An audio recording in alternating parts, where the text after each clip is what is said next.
ajili ya neno. Kama unaweza kusimama, tafadhali simama.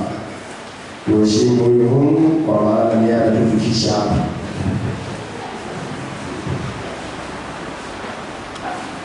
Tuombe. Baba, katika jina la Yesu Kristo, mara tena mbele zako tukishukuru jina lako kwa ajili ya wema na fadhili zako, mfalme wa amani. Kika mfalme wa Israeli, siku kama leo ulikuwa umepanga tangu ulipoumba ulimwengu, Mungu wa Israeli. Mtumishi wako ataenda kusimama kwa ajili ya kulisha kundi lako, mfalme wa Israeli. Mungu, ninakabidhi pasta mkononi wako, mfalme wa Israeli. Namuombea hekima na maarifa kutoka kwa Mungu wa Israeli. Mafuta yako waje ikamwaminie kutoka kwa kichwa mpaka miguuni, Mungu wa Israeli. Hakika mfalme wa Israeli, naomba wakati anaenda kusimama, hakika kuna jambo la kusema kwa ajili ya watu wako, Mungu wa Israeli. Mungu, ninakataa kila nguvu zote za kutoka kuzimu, mfalme za kujana kuleta usingizi wakati watu wanahubiriwa mfalme. Mungu, ninakataa katika jina la Yesu Kristo.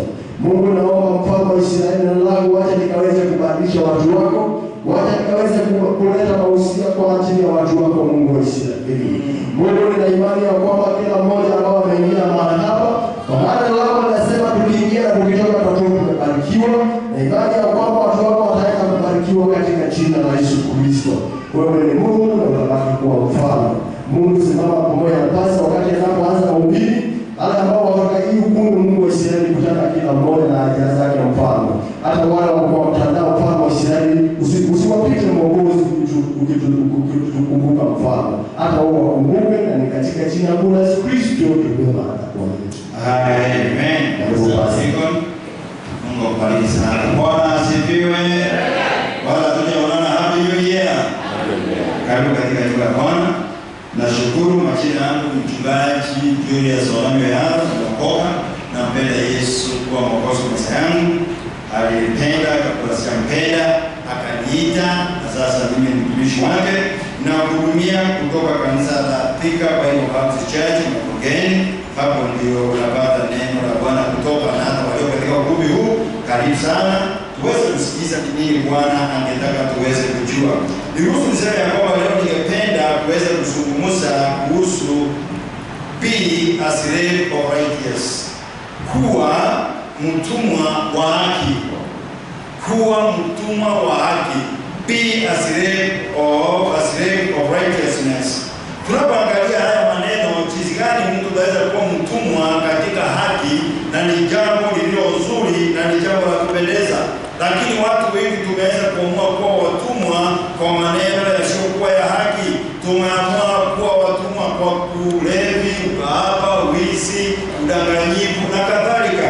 Lakini Biblia inaweka wazi ya kwamba ni vyema uweze kuwa mtumwa wa haki. Ni kwa sababu umeokolewa. Bwana asifiwe. Umesamehewa dhambi. Jina lako limeandikwa katika uzima wa milele. Na wewe kama jina lako halijaandikwa katika kitabu cha uzima wa milele, uko na nafasi ili uweze kuwa mtumwa wa haki. Kitabu ya Warumi mlango wa 6 mstari wa 15 mpaka 23, Paulo akaandikia kanisa la Warumi, akazungumza maneno mazuri, na maneno haya yataenda kutuongoza and finally katika neno la leo. Ningependa uweze kujua kwamba utajua the qualifications of being a slave of righteousness. Vigezo zile zitakufanya uweze kuhitimu kuwa mtumwa wa haki. It is not a simple title. It is not a simple task. It requires some qualifications. Tusome. Ni nini basi? Tufanye dhambi kwa sababu hatui chini ya sheria, bali chini ya neema. Hasha. Na hapa ndio watu wengi tumechezea, ni kwa sababu tumeokoka, jina letu limeandikwa katika kitabu cha uzima wa milele. Tumekataa kuweza kuwa watumwa wa haki. Tumezama katika dhambi. Paulo akawauliza, tufanye dhambi kwa sababu hatui chini ya sheria, bali chini ya neema. Akakana, akasema la hasa. Hamjui ya kuwa kwake yeye ambaye mnajitoa nafsi yenu kuwa watumwa wake katika kumtii, mmekuwa watumwa wake yule mnayemtii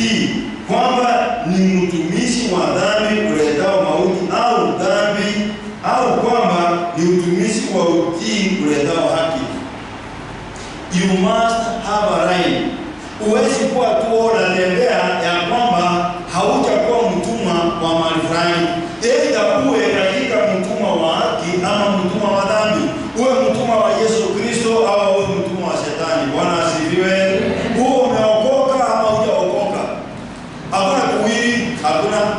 Na kwanza Biblia inasema kwamba mtu yule ambaye haelewi imani yako, huyo ni mbaya, na hata neno la Mungu linasema kwamba Mungu atakutema. Ni yeye ukue baridi ama ukue moto. Na katika huu Mungu neno la Mungu linasema ya kwamba kuna utumwa mzuri na utumwa mbaya. Lakini sisi tunataka tuweze kukua katika utumwa wa haki. Lakini Mungu na ashukuriwe kwa maana mlikuwa watumwa wa dhambi, lakini mlitii kwa mioyo yenu ile namna ya elimu ambayo mliwekwa chini yake. Na mlipokwisha kuwekwa uhuru mbali na dhambi, mkawa watumwa wa haki. Ulipookoka, ulipowekwa mbali na dhambi, jina lako lilipoandikwa katika kitabu cha uzima wa milele, ukihesabu ya kwamba wewe ni mtumwa wa haki. Sasa ni wewe ujize kama wewe, ni wewe uende kulingana na vile Mungu amekuagiza, ni kwa sababu ya utukufu wake. Mstari wa 19. Nasema kwa jinsi ya kibinadamu, kwa sababu ya udhaifu wa mwili yenu, kwa kuwa kama mlivyovitoa viungo vyenu vitumiwe na uchafu na uasi, mpate kuasi. Hivyo sasa vitoeni viungo vyenu vitumiwe na haki, mpate kutakaswa. Where are we? God has been very faithful. Mwaka uliopita amekusaidia. Hatujaona yuono yako imeandikwa mahali. Hatujaona hema imeinuliwa kwa sababu yako. Haujapita katika huo mkutano. Lakini bado tunaendelea kulinga na mikono, vinywa vyetu, macho yetu, mwili yetu.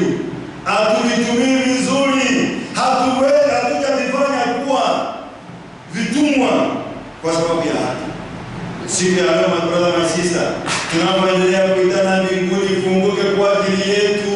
Mungu atuitikie, atuonyeshe maneno makubwa na magumu tusiyoyajua, na asipokuamue nasi tutakuwa watumwa katika haki, tutakuwa watumwa katika haki kwa sababu ya utukufu wake. Bwana asifiwe. Tuko tayari kushangilia mwaka mpya. Nashukuru Mungu. Waje niwaambie my brother, my sister, ninashukuru Mungu, and I want to say this bila uoga. I'm proud to be associated with the Thika Bible Baptist Church. Tayari kuna watu wamekuja wameniambia, pastor, nimefanya uamuzi huu kwa upande ya familia yangu, na katika nyumba ya Bwana nimefanya uamuzi huu. Ubarikiwe kwa sababu umeamua kuwa mtumwa katika haki. Mstari wa 20. Kwa maana mlipokuwa watumwa wa dhambi, mlikuwa uhuru mbali na haki. Listen very carefully. Unapokuwa mtumwa wa dhambi, unakuwa uhuru mbali na haki. Lakini unapokuwa mtumwa wa haki, unakuwa mbali karibu na Yesu. Unapoamua kutenda mema, ni afadhali gani? Ni afadhali gani basi mliopata siku zile kwa mambo hayo mnayo yatafakari sasa, kwa maana mwisho wa mambo hayo ni mauti. Lakini sasa mkiisha kuwekwa huru na kuwa mbali na dhambi na kufanywa watumwa wa Mungu, mnayo faida yenu, ndiyo kutakaswa, na mwisho wake ni uzima wa milele. Nimekuja kuwaelekeza maji inayofaa. Nifuate tu kwa sababu Mungu amekupea nafasi hii, usikie sauti hii. Ndugu yangu na dada yangu, amua leo kuwa mtumwa wa haki, kumfuata Yesu Kristo, kufanya mapenzi ya Mungu, kutangaza ufalme wake, kutetea ufalme wake. Nchi sinajilinda na mabunduki na maguruneti. Nchi sinajilinda na vifaru na ndege. Lakini utumishi huu wa Mungu, hakuna weapon, hakuna silaha tumepewa ila neno lake. Na Biblia inasema ya kwamba hakuna silaha itainuliwa juu juu yako na iweze kukushinda wewe yule ambao umeamua kuwa mtumwa wa haki. Kila mmoja aseme amen. Haijalishi vile wamesema, haijalishi vile umejiona, amua wewe mwenyewe. Sema nimekaa kwa dhambi kwa muda mrefu, nimebugia pombe sana, nimevuta sigara sana, nimefanya udanganyifu sana, nimeiba sana. Name what you think imekufanya wewe kuwa mtumwa. Geuka. Sema sasa nimeamua kuwa mtumwa wa haki, nitamwimbia Bwana, nitamtolea Bwana, nitatangaza neno lake, nitatetea kanisa la Bwana. Bwana asifiwe. Mstari wa mwisho. Kwa maana mshahara wa dhambi ni mauti, bali karama ya Mungu ni uzima wa milele katika Kristo Yesu. Unapokuwa mtumwa katika haki, unapata uzima wa milele. Unapokuwa mtumwa katika Kristo Yesu, Mungu anakunemeza katika maisha haya. Yesu Kristo mwenyewe akaahidi na akasema, uzima wa milele ni mbinguni. Hapa duniani ni 100%. Bwana asifiwe. Masomo 100%, kazi 100%, biashara 100%, nyumba 100% na kadhalika. Chochote tunang'ang'ana kupata, sio Mungu ako nayo, ni wewe hujaweza kujiarai. Nilikuwa naona jana wale walio kujiarai na ile chama ilikuwa inafanya uchaguzi, walipewa t-shirt. Bwana asifiwe. Na wewe sasa align yourself with God. What do you want? Do you want peace in your family? Do you want finances? Do you want job promotion? Do you want, what do you want? Align yourself. Jifanye kuwa mtumwa wake. Nimesema mara kwa mara, kujitoa kwa Mungu, kuwa mtumwa katika huu ufalme, kuwa mtumwa katika kazi ya Mungu, sio hasara. Basi kuna neno kubwa unatumia hatuelewi. Let me define for you who is a slave. A slave, wacha niseme, tunapozungumza kuhusu mtumwa, mtumwa ni nani? Mtumwa ni mtu yule ambaye anachukuliwa kuwa mali ya mtu. Mtumwa ni yule mtu ambaye anachukuliwa kuwa mali ya mtu, sio ya kitu. Anachukuliwa kama mali ya mtu. Lazima ujue ya kwamba kama wewe sio mtumwa wa Mungu, wewe ni mtumwa wa Shetani. Na unapokuwa katika sehemu ya Shetani kuna hasara. Unapokuwa mtumwa wa Mungu kuna faida. Bwana asifiwe. Mwanzo mtakapocheza hapa, ikifika 80, haleluya. Ikifika 90, haleluya. Ikifika 100, haleluya. Lakini hiyo ni bure ikilinganishwa na maisha yale tutakaa mbinguni milele na milele. So, a slave is a person who is treated as a property, legally owned by another, and forced to work against their will, lacking personal freedom and basic human rights, often subjected to exploitation. Mtumwa ni mtu ambaye anachukuliwa kuwa mali ya mtu fulani. Mara kwa mara analazimishwa kinyume na mapenzi yake. Huyo mtu anakosa uhuru wake na hata maneno ya kimsingi ya kibinadamu. Mara kwa mara ameweza kupelekwa, kuwekwa na hata kunyanyaswa. Huyo ni mtumwa. Upende usipende, jiulize siku ya leo, utanyanyaswa ukiwa wapi? Kama Mungu ama nyanyaswa ukiwa kwa Shetani? Afadhali mimi ninyanyase nikiwa kwa Mungu, kwa sababu ninajua jina langu limeandikwa katika kitabu cha uzima. Ngawaje hapa duniani sitakula vizuri, sitavaa vizuri, sitafaulu kuishi nyumba nzuri, sitafaulu kuendesha gari nzuri, sitaheshimiwa na watu, lakini katika mkono wa Bwana mimi ni shujaa. Bwana asifiwe. Tunaposema ya kwamba haki, maana kuomba ya kwamba uweze kuwa mtumwa wa haki. So tumeona mtumwa ni mtu wa aina gani? Unaamua kufungwa, unaamua kutumika, unaamua kunyanyaswa katika uwazi. Definition of righteous. Righteous is being morally upright, virtuous, meaning doing what is just, honest and good. Tunaposema haki tunamaanisha ya kwamba ni kukua katika hali ya uzuri, hali ya ungwana, na kusema ni kumaanisha ya kwamba kuwa haki umeamua katika moyoni mwako kufanya maneno ya wazi, uaminifu na maneno yaliyo mema kwa sababu ya utukufu wa Bwana. Bwana asifiwe. Kuwa haki ni kujinyima ubinafsi.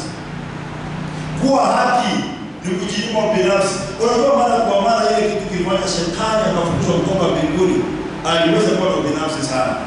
Anasema nataka kujiinua nikuwe kama yeye. Na Mungu anamwambia haiwezekani. Anasema kwa sababu alikuwa na sauti nzuri ya kuimba, anasema sasa mimi ndio naimba vizuri. Kaandikwa haiwezekani, wewe ni kiumbe umeweza kuungwa. Quickly, allow me to give you the qualification of being a slave of righteousness. Kuwa mtumwa wa haki sio kitu rahisi. Hautamuka leo usema unajua basi alisema sasa mimi ni mtumwa wa haki. Hapana, hapana. Aliye na kipimo, righteous church, aliye na kipimo, atakaye kuhukumu katika ukweli na haki ni Mungu. Na kwa hivyo ili uweze kuwa mtumwa wa haki, my brother, my sister, na asiwe uweze kuwa na vigezo fulani. For you to be a slave of righteous, you must have certain qualifications, and these qualifications they must be aligned to God. Na asema siweze kuendanisha na Mungu. Mungu anapokuangalia anasema ukweli, huyu ni mtumwa katika haki. Na unapokuwa mtumwa katika haki, hauna hasara, maana umejuana na Mwokozi, maana umejuana na Mungu wako, maana umejuana na yule ambaye hakuna maisha yako mkononi, maana umejuana na yule ambaye unapomuita anaitika, anakuonyesha maneno makubwa na magumu sio yajua. Bwana asifiwe. Jambo la kwanza, you must praise God. Lazima uweze kumpendeza Mungu. Ili uweze kuwa mtumwa wa haki, lazima uweze kumpendeza Mungu. Lazima uweze kumpendeza Mungu. Unapomwimbia Mungu, Mungu anasema ninaona moyo wako. Hata kama sisi tunaona wewe huwezi kujua kwenda na lini, haijalishi vile watu watakujaji, lakini umefungua kinywa chako unasema moyoni mwako ya kwamba Yesu ni Bwana, Mungu ni Mwokozi, Baba nisaidie. Hata kama uendanishi na peace, wewe moyoni mwako unamaanisha yani umeweza kumpendeza Mungu, yani umegusa moyo wa Mungu, yani Mungu anasema huyu nitatembea na yeye, huyu nitampigania. You must praise God. Bwana asifiwe. Kupendeza Mungu lazima ufanye yote yale ambayo anataka. Kupendeza Mungu lazima ufanye yote vile anataka. Wengine tulipitia maneno magumu sana. Kuna mtu anaangalia wakati nilipokuwa nikijulia mke wangu. Bwana asifiwe. Haikuwa rahisi kama wakati huu. Wakati unaweza kaa kwa sofa, hata kama sio yako ni ya mama yako, ama ya baba yako, ama ya jirani, ama ya rafiki, umwalikie mtu. Kwa hizi vitu zimekuja siku hizi zinaitwa simu, na mtaweza kuwasiliana pale, mtaweza kuombana kwa simu. Lakini katika miaka yetu ilikuwa rahisi kumpendeza, nimtoe, nimfikishe kwetu, ili karibu kunyeshewa. Bwana asifiwe. Ili karibu kujelewa, ili karibu hata kumnunulia soda. Bwana asifiwe. Niseme nini? Lazima upendeze Mungu.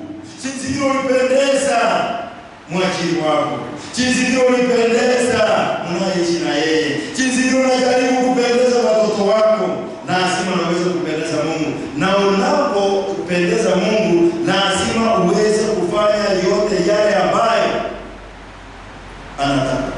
Kuna mtu mmoja anazungumzwa katika Biblia anaitwa Enoko. Kitabu cha Waebrania mlango wa 15 mlango wa 11 na mstari wa 5. Biblia inasema kwamba kwa imani Enoko alihesabiwa asije akaona mauti.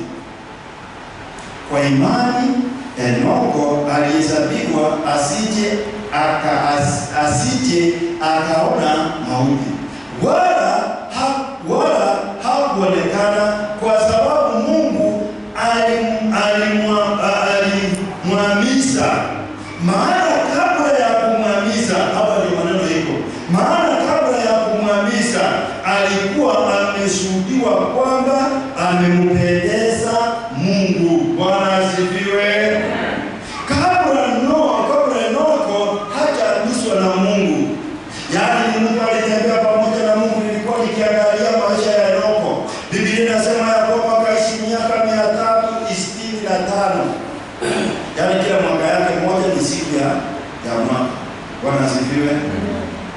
akamzaa katika miaka yake ya 65. At the age of 65 akamzaa Metusela. Kutoka pale Biblia inasema ya kwamba kwa miaka 300 akawa mtumwa wa haki, akampendeza Mungu. Na Biblia inasema kwamba kabla Mungu hajamchukua alimpendeza Mungu. And write these words. Enoku hakupelekwa mbinguni kwa sababu ya imani. Angekufa na aende mbinguni. Lakini Biblia inasema kwamba maana kabla ya kuhamishwa alikuwa ameshuhudiwa kwamba amempendeza Mungu. Yaani Mungu alipoangalia mtumishi wake, anaangalia Enoko. Enoko akawa tofauti na wale watu wengine kwa nyakati zile. Enoko aliamua kuwa mtumwa katika haki, akatembea pamoja na Mungu, akapendeza Mungu, akafurahisha Mungu. Mungu akaguswa na maisha ya Enoko, akasema Enoko, haijalishi nini watu watasema, mimi ndiye niliyekuumba, hutaweza kulala, nitakunyakua, nitakuchukua mzima uweze kwenda mbinguni. Bwana asifiwe. Ili uweze kuwa mtumwa wa haki, lazima uweze kumpendeza Mungu. Nataka nikuulize siku ya leo. Umeamua kupendeza watu au umeamua kupendeza Mungu? Umeamua kupendeza tu Julius au umeamua kupendeza Mungu? Usipendeza mimi sitakaa sana. Na baadhi mnaona kama naambia uongo hakuna. Ukweli ya kwamba sitakaa sana. Nitaenda kuishi na Mungu wangu. Utakuwa unapendeza nani? Usijaribu kupendeza mtu. Waliojaribu kupendeza watu waliangamia. Wale waliojaribu kupendeza watu maneno yao kwenda vizuri. Aliyejaribu kupendeza Mungu, Biblia inasema kwamba akachukuliwa na Mungu, akaenda akaishi na yeye. Anayejaribu kupendeza watu, maisha yake yaende vizuri. Na mara kwa mara Mungu hata kuacha tu na vacuum. Mungu amekuja kwa taratibu na kwa ungwana na kwa usawa. Amekupea neno lake likuongoze. Asubuhi ya leo ananitumia niweze kukuelekeza na kukuambia ya kwamba amua mwaka huu, amua asubuhi ya leo nzuri, amua sare hii ya kwamba kutoka leo na kuendelea mimi nitakuwa mtumwa wa haki. Ni kwa sababu ninajua kwake hakuna hasara. Bwana asifiwe. Samsoni akajaribu kumfurahisha, kumpendeza. He tried to please the leader. Matokeo hayakuwa mema. Wakati wote utajaribu kupendeza Mungu na sio Mungu, matu na watu, utafuna na utafuna kwa uchungu, na utafuna kwa hasara, na utafuna kwa aibu, utafuna kwa kusiaga meno, utafuna ukiwa umefanyiwa madharau mbaya sana. Biblia inasema kwamba kitabu cha Wafalme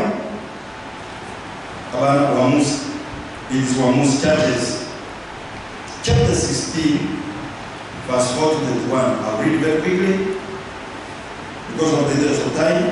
Na utapata ya kwamba when you please God, there are many good and great things He will do for you. When you please God, wakati unapopendeza, lakini wakati unapopendeza wanadamu, wakati umeamua kusema haki kando, mimi sitakuwa mtumwa wa haki, nitakuwa mtumwa wa dhambi, nitakuwa mtumwa wa kupendeza watu, hasara hiko, madharau yako, aibu hiko. Tusome. Ikawa baada ya hayo akampenda mwanamke mmoja katika bonde la Soreki, jina lake akiitwa Delila.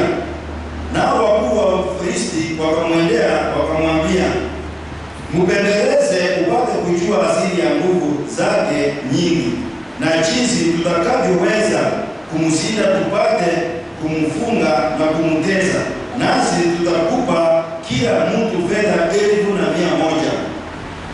Delila akamwambia Samson, "Tafadhali uniambie asili ya nguvu zako nyingi na jinsi uwezavyo kufungwa ili uteswe." Hakumficha. Alimwambia ukweli. Samson akamwambia, "Wakinifunga kwa kamba mbichi, sasa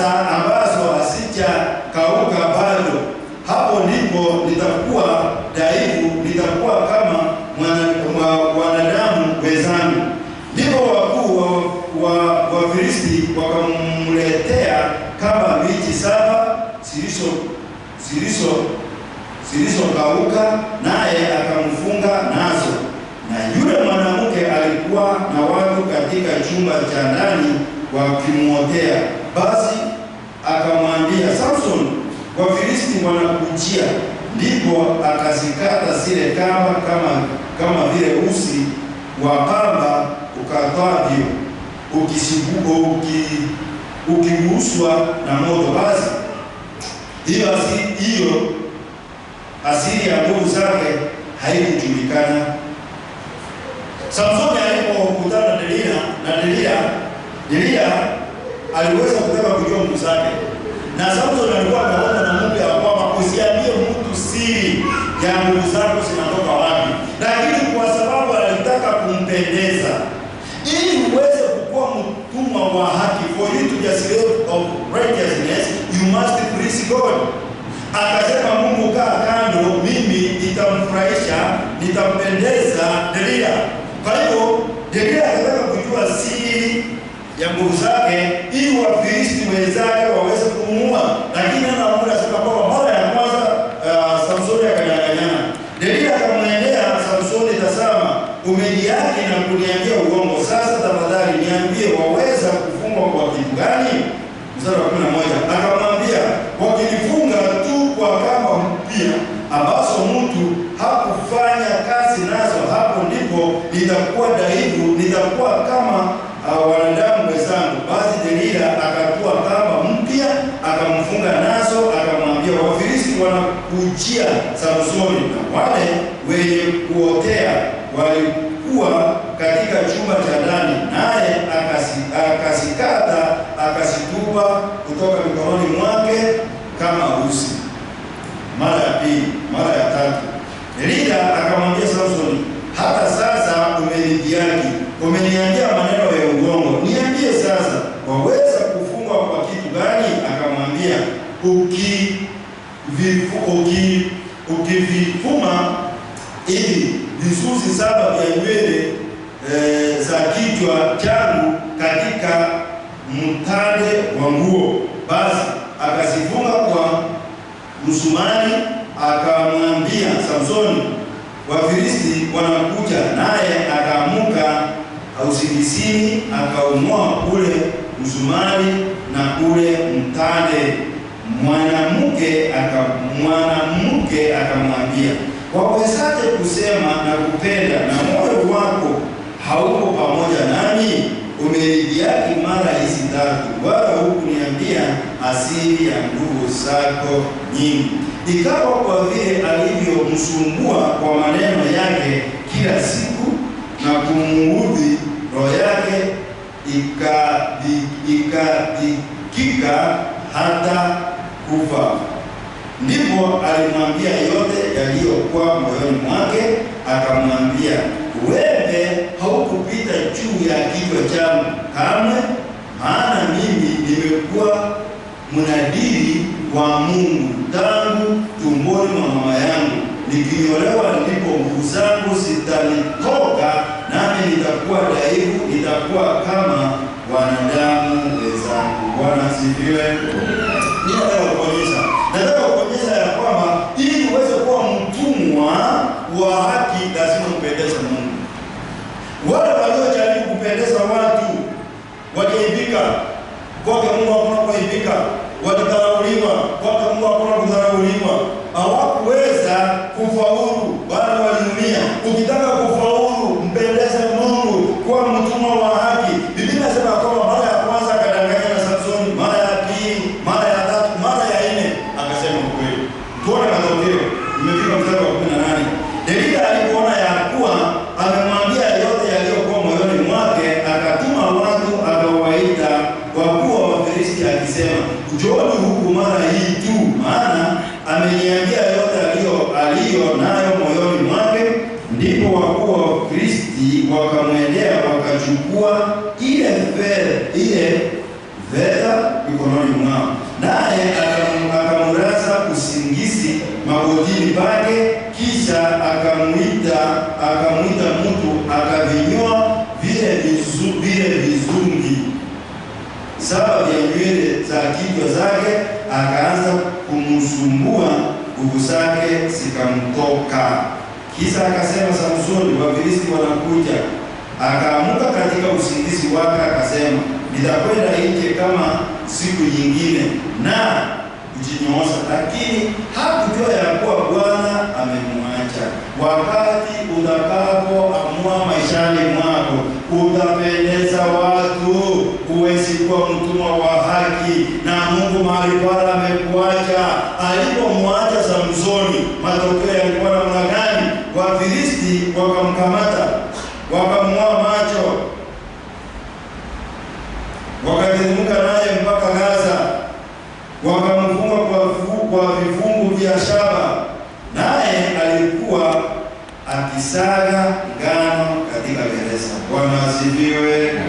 Bwana asifiwe. Madharau, kiaka, mateso, ameumia, ameng'olewa macho, amekuwa mfungwa, amekuwa mtumwa. Kwa sababu gani?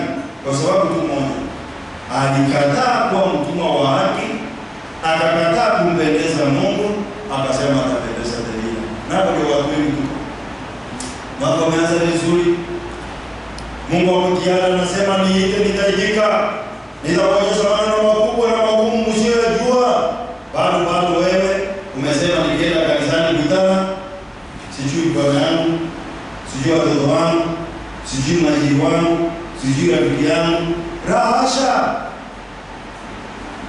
Mkimbilie Bwana, mtegemee Bwana, naye ataweza kufanya maneno mazuri, maneno magumu, maneno ambayo mwanadamu hatawahi kuyaona. Bwana asifiwe. Ukitaka kujua Mungu amefanya miujiza kwako ni siku ya leo. Hakuna aliye na mamlaka, hakuna aliye na uwezo, hakuna aliye name them. Hata mimi mhubiri ndio tuko Kenya, nchi moja. Kwako kigonga saa saba na kwako kigonga saa saba. Bwana asifiwe.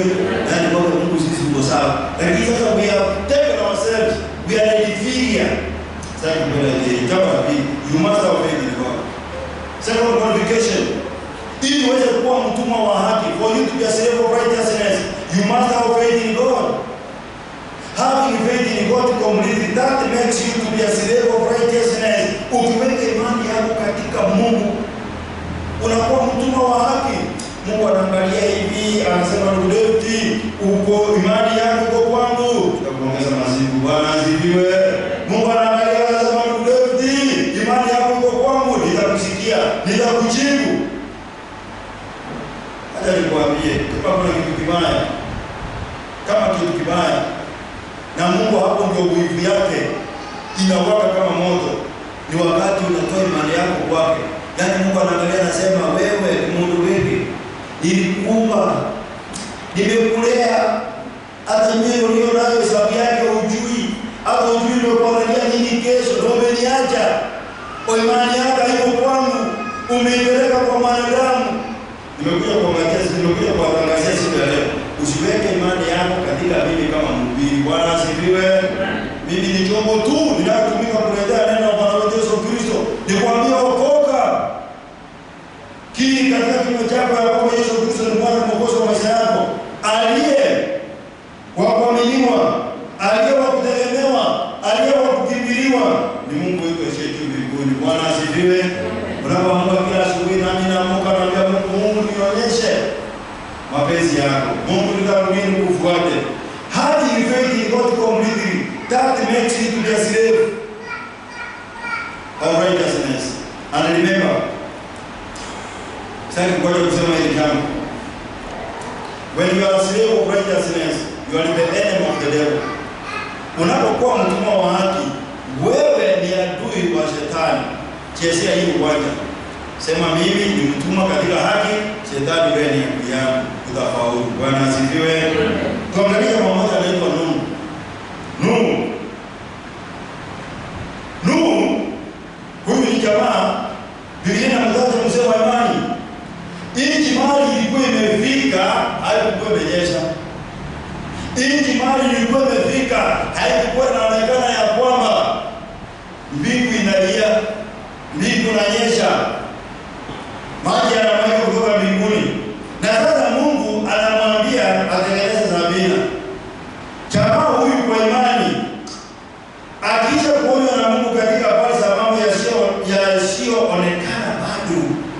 ndio Biblia inasema ya kwamba Nuhu akaonywa na Mungu kuhusu maneno ambayo hayajaonekana. Akaonywa, akaambiwa, sikiza Mungu, hawa wamefanya maneno yasiyonipendeza, nitaleta gharika. Fanya nini? Tengeneza zabina.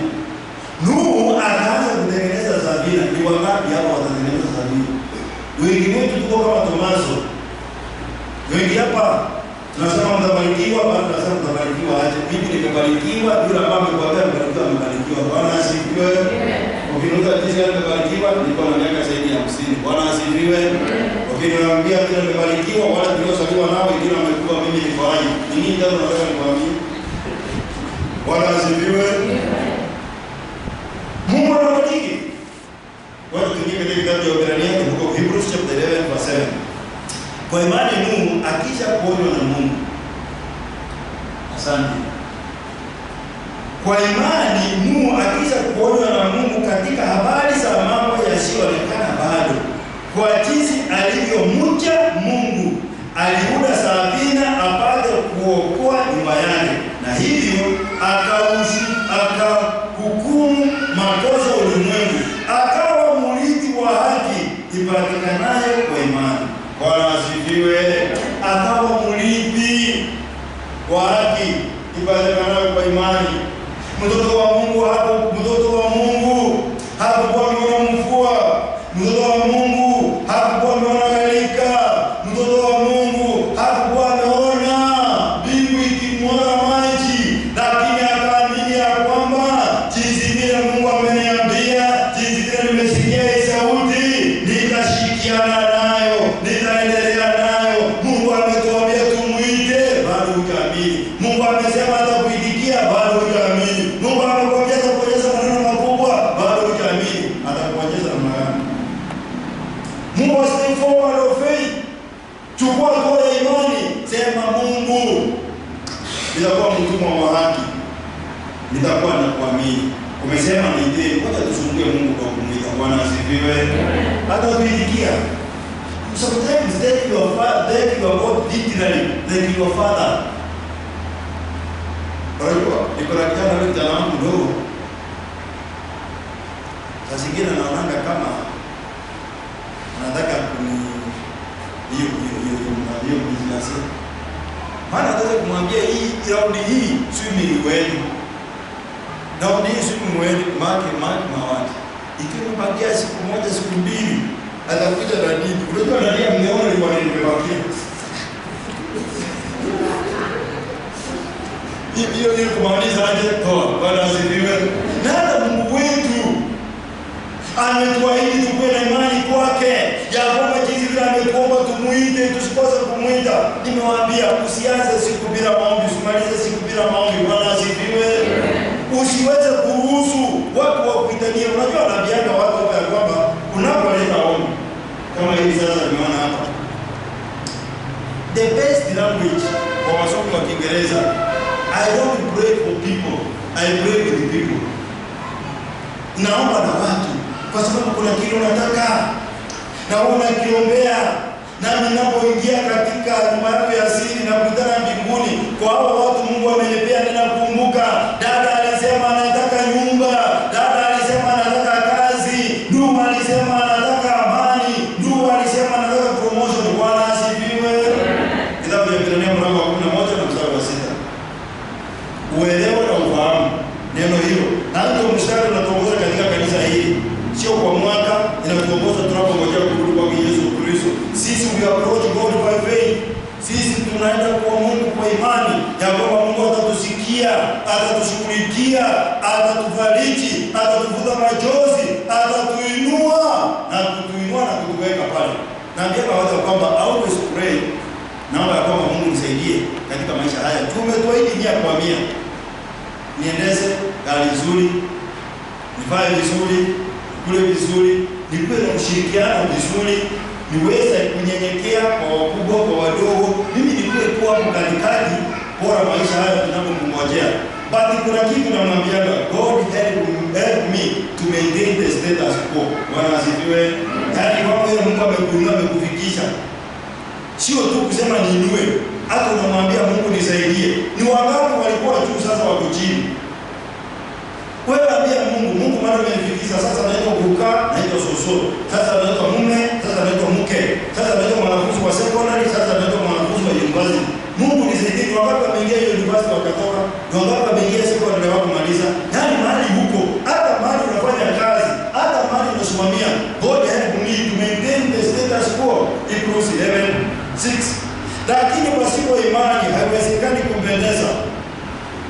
Usipokuwa na imani huwezi kumpendeza Mungu. Na ndipo nasema asubuhi ya leo, watoto wa Mungu, ili tuweze kuwa watumwa wa haki, ili tuweze kuwa watumwa wa haki, watumwa wa kutenda maneno mazuri, watumwa wa Yesu Kristo, lazima tuweze kuwa na imani. Let us have faith.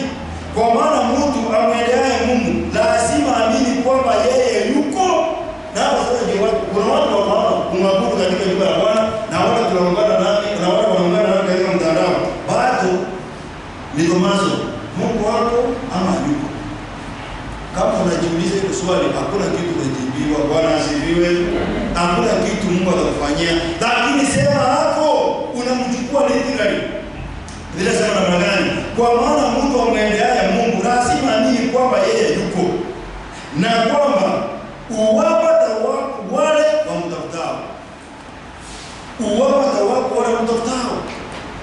Nimekuja kukutia moyo, haijalishi vile maneno yako. Wewe sumbua Mungu wako vile unasumbua baba yako, vile unasumbua rafiki yako, vile unasumbua katika maneno. Bwana asifiwe. Unaona vile unaamini mtu wakati anakufundisha baiskeli. Kwa mwanadamu naye tunakuwa na mtindo mwingine. Yaani ujui kuendesha baiskeli. Mtu amekwambia kalia juu ya baiskeli, nitakushikilia. Bado uko pale tu umejikaza, unaamini ya kwamba atakushikilia.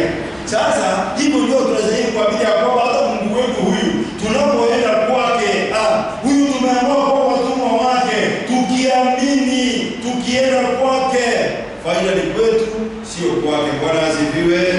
Atatujibu, atatushughulikia na atatutenda mema. And finally, on that note, for you to be a slave of righteousness, you must obey God. Ili uweze kuwa mtumwa wa haki, lazima uweze kumtii Mungu. Lazima uweze kumtii Mungu. Mfalme Sauli, Mungu alimuinua na akamfanya kuwa mfalme, na tunaona Samuel akienda kumpaka mafuta ama kumng'enyea mafuta akawa mfalme. Lakini Mungu akataka kulipishia wana wa Israeli kisasi.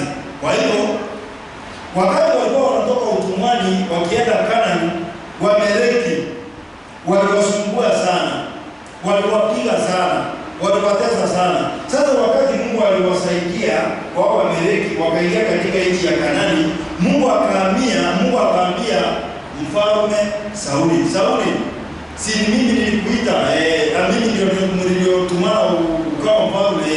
Sasa ninataka urudi na upige Wameleki. To make the story short, ili uweze kuelewa na kusoma mstari kadhaa. Biblia inasema ya kwamba Samueli nabii, Samueli mchungaji aliyetumiwa kama Feso vile natumiwa.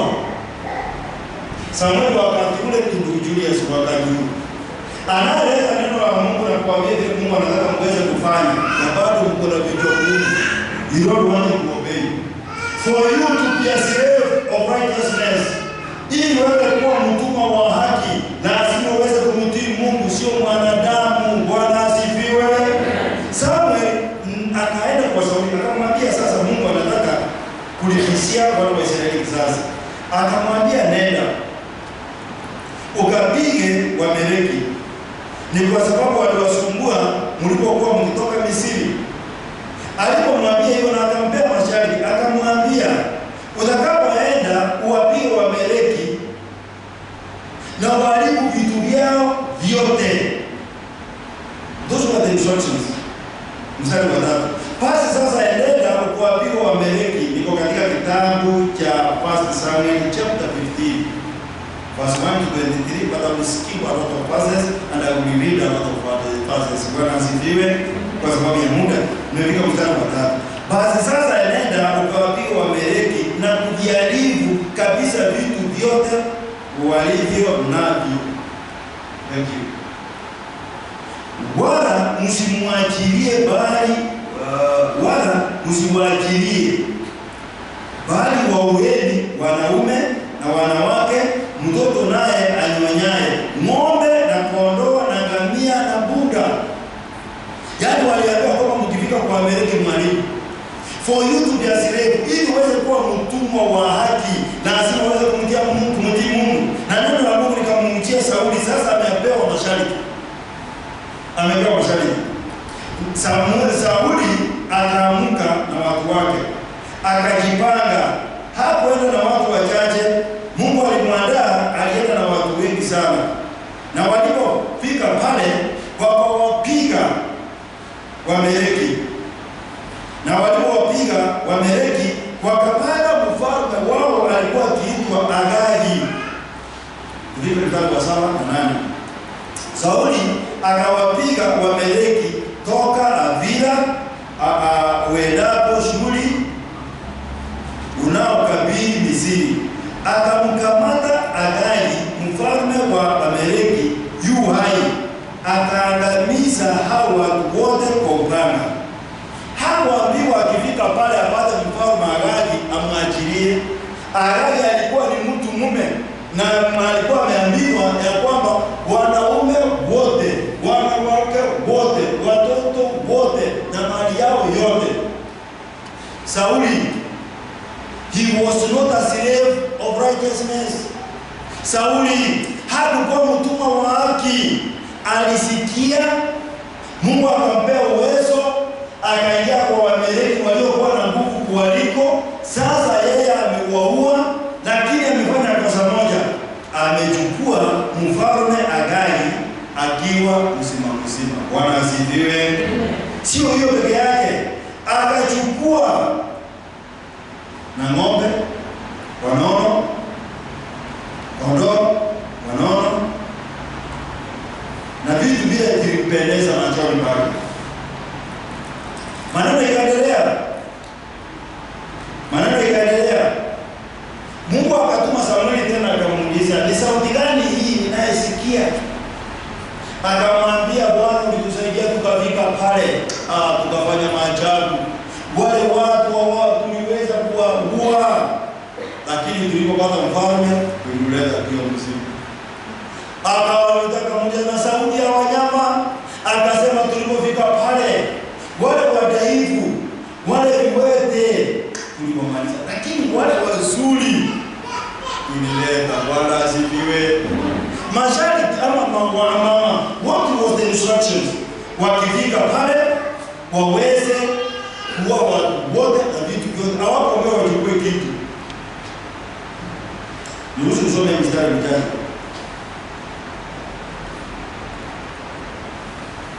Ili tuweze kuendelea na tuweze kukamilisha hiyo hadithi, tuweze kujua ya kwamba ili tuweze kuwa watumwa wa haki, ili tuweze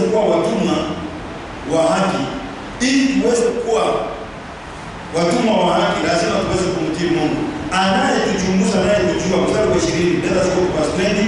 Sauli akamwambia Samueli, hakika mimi nimeitii sauti ya Bwana, nami nimemleta Agagi mfalme wa Waamaleki, tena nimeuangamiza Waamaleki kabisa.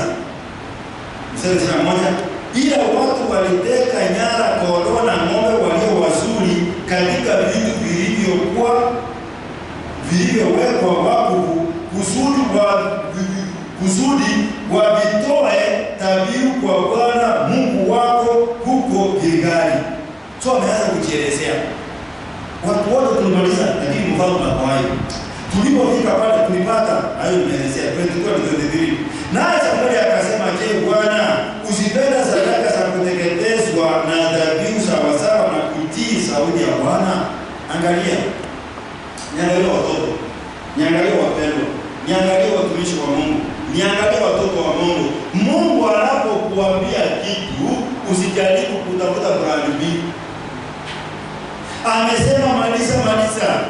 Yale ambayo amekuagiza kutii ili uweze kuwa shujaa, mtumwa wa haki kwa sababu ya utukufu wa Bwana. Bwana asifiwe. Kwa hiyo tunaona kwamba Samueli anamuuliza mfalme, anamuuliza Sauli. Naye Samueli akasema, "Je, Bwana usipenda sadaka za kuteketezwa na dhabihu sawasawa na kutii sauti yake? Angalia, kutii ni bora kuliko dhabihu na kusikia kuliko mafuta ya beberu." Sikiza sauti ya Bwana katika mwaka huu wa 2023. Wachana dhabihu. Dhabihu sikue mbele. Dhabihu sikue juu. Utakapotii Mungu, hizi zingine they will flow. Haya maagizo mengine yanakufuata. Mungu amesema tusiache kukusanyika. Wewe sema ninajua Mungu amesema tusiache kukusanyika. Isipokuwa hiyo sauti nasikia, unajua kuna sauti zingine ninamkaka, mimi ndio mchungaji, mimi ndio najua kufundisha, mimi ndio najua kuhubiri. Alafu nasikia sauti ya shetani ikisema hakuna mwingine angefanya hiyo basi. Bwana asifiwe. Yaani watu hawezi kama last Sunday. Sasa nilipokuwa nikikuja saa 8 niko kwa barabara na saa 8 nimeingia kwa nyumba, mimi ndio najaribu kuja kufundisha na kuhubiri, nasikia sauti ya shetani ikiniambia, ukimwambia wataelewa. Bwana asifiwe. Ukikosa kwenda wataelewa. Bwana asifiwe. Lakini najikumbusha kutii ni bora kuliko dhabihu. Mungu ameniagiza na ameniweka katika Bible Baptist Church. Kwa hiyo muda amenipa mchache nifanye mapenzi yake. Bwana asifiwe. Nikuwe mtumwa wa haki, kitabu cha 23. Kwani kuasi ni kama dhambi ya uchawi. When you become disobedient, nilisema hii maneno hata kaniangalia kama siwaelewa. Sauli akamwambia Sauli, sikiza. Wewe sasa unafanya kama dhambi ya uchawi, ni kwa sababu umeasi neno la Mungu. Kwani uasi ni kama dhambi ya uchawi na ukaidi ni kama ukafiri na vinyao, kwa kuwa umelikana neno la Bwana, yeye naye amekukataa wewe usiwe mfalme. Bwana asifiwe. Hata kama utajilazimishia kuwa mtumwa wa haki, hata kama utajilazimishia kusema I want to be a slave of righteous, if you are not obeying God, ni uongo. Watoto wa Mungu, Mungu awapende sana, Mungu awasaidie, Mungu awaelekeze, Mungu awe watumishi wake katika haki na ya upesi kwa mtukufu. Bwana tunakuheshimu, Bwana tunakupenda. Hakuna mwingine wa kuelekea wewe. Neno lako ni wazi, umetuteua kwa wengi. Umetuletea, umeweza kutuinua. Mungu tunapoangalia jinsi gani umekuwa mwema katika maisha yetu, katika mwaka uliopita, hatuna la kusema, ila tunalinua jina lako, jina lililo kuu kuliko majina yote. Asubuhi ya leo tunapata majadiliano. Tunajua tumeokoka na majina yetu yameandikwa katika kitabu cha uzima wa milele, lakini hatuwezi kudumu katika dhambi. Tusaidie kuwa watumwa wa haki. Huyu mama, huyu mzee, huyu kijana, huyu mtoto ambaye kata kauli siku ya leo kuingia katika nyumba yako, jambo lilo wazi, huyu ameamua kuwa mtumwa wake. Sasa mtumwa wako, sasa tusaidie kuwa mtumwa wa haki. Baba, huyu aweze kukupendeza, aweze kuwa na imani na wewe, na aweze kutii wewe uliyetuumba. Baba, katika maisha yetu tumepitia changamoto nyingi, tumedharauliwa. Asante kwa sababu wale waliokupenda walidharauliwa kama Yusufu, wakatudhalimu, na hilo ndio alikuwa jina lako. We have been named. Hata wengine tumeitwa mzee wa kanisa, hata wengine tumeitwa yule mama wa kanisa, hata wengine tumeitwa yule kijana mwokovu. Waje hivyo kwa sababu ya utukufu wako. Katika mwaka wa 2026, Mungu tumekuona. Jinsi vile tuliamua kwa huu mwaka tutakuita. Nao wakatuambia kwamba utatuitikia, utatuonyesha maneno makubwa na magumu tusiyoweza. Asante kwa sababu unajua shida huyu mama, asante kwa sababu unajua huyu mama mzee anakuita kwa nini, na huyu kijana anakuita kwa nini. Shughulikia afya zetu, shughulikia familia zetu. Shughulikia hali ya kifedha, tupe nguvu ya kuendelea kukutumikia. Kama jamii ya Kibaptisti kama Makongeni, tunakuhitaji katika utumishi huu. Watu wako wanakupenda, wamekata kauli ya kufanyia kazi. Baba, wasaidie wasirudi nyuma. Mungu wainue. Anayehitaji jambo lolote linalokupea utukufu, Baba mtumishi kwa sababu ya utukufu wako. Bariki huyu mama, bariki huyu mzee, bariki huyu kijana, bariki huyu mtoto, bariki uongozi wa kanisa hili. Baba niweka hapa niweze kuwa mtumishi wako. Ninahitaji hekima na maarifa yatokanayo na kwako. Asante kwa sababu ya wasaidizi wangu umenipea, wamesimama pamoja nami kwa mema na mabaya, nao ninawaidishia baraka na ushindi tokanayo na kwako. Asante kwa sababu ya hao wazee wamesimama na utumishi huu. My Father, my Lord, usiwaache wanapokuwa na hitaji, uweze kuwatumania, uweze kushuka wewe mwenyewe. Asante kwa sababu ya hao wamama, Baba, wamekata kauli ya kukutumikia Mungu wetu na Baba wetu, watende mema. Asante kwa sababu ya vijana wetu, wapiganie na washindanie. Wengine wamesama katika ulevi, wengine wamesama katika maneno yasiyokupendeza, wengine wamesama katika maneno yasiyokutukuza. Baba, asante kwa sababu ya hao wanahitajishwa na kanisa hili. Usiwache wao, usiwakumbukie, usiwakumbukie. Wacha wakuwe Meshaki, Shadraka na Abednego. Wacha wakuwe kama Yusufu, wacha wakuwe kama Danieli, waliosimama katika haki na ukweli. Watoto wetu tuwakabidhi mikononi mwako. Wacha tuwalete kupendezavyo wanapokuwa katika maisha haya, wasiumie. Walinde, tuwalishe, tuwasomeze kwa sababu ya utukufu wako. Baba, kama kanisa tunaendelea kuomba. Kuna mmoja amesema moyoni mwake, sijaokoka, ningetaka nikuwe mtumishi, mtumwa wa haki katika Bwana. Lazima uwe umeokoka. Lazima jina lako limeandikwa katika kitabu cha uzima wa milele.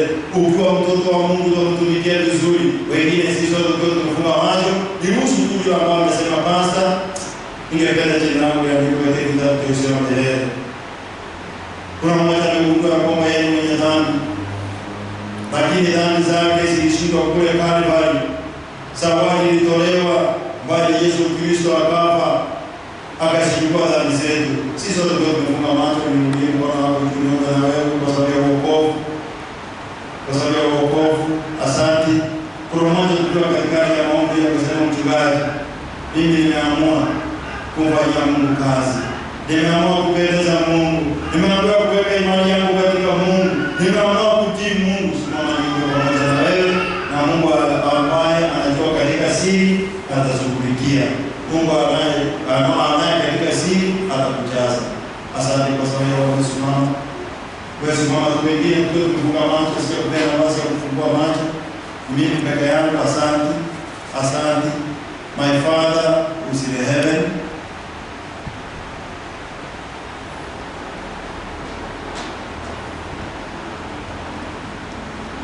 nena na watu wako. Yesu, tuombee kwa Mungu. Neno lako linasema kwamba uko juu mbinguni na tuombea. Yesu, kwa sababu unajua kile kitu, ombea hawa wamesimama. Nami nimejiweka katika hili kundi. Ninahitaji kupatanishwa.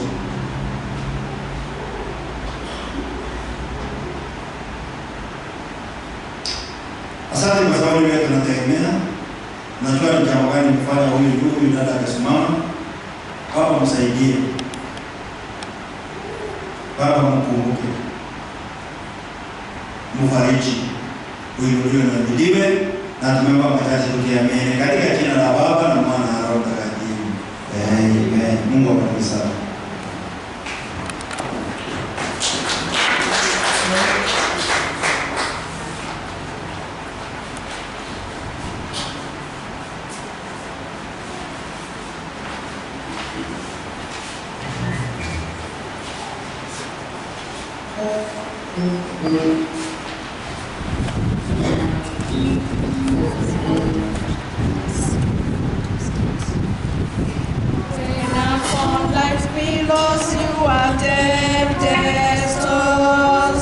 When you are discovered